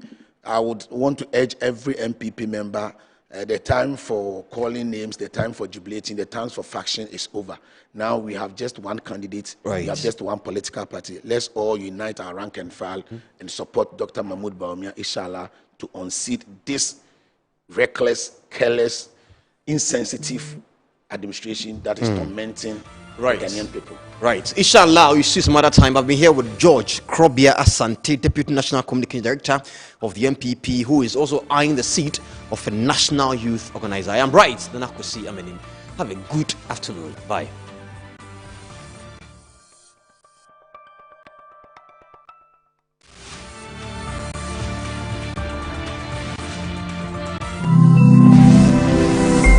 Metro TV, insightful and inspiring moments.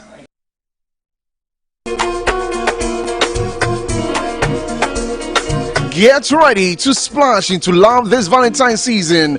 Join the Campus Red Pool Party on Friday, 13th February 2026 at the Bayview Village, Atomic Junction. Rates is 60 cedis for singles and 100 Ghana cedis for couples. Time is 4 p.m. sharp.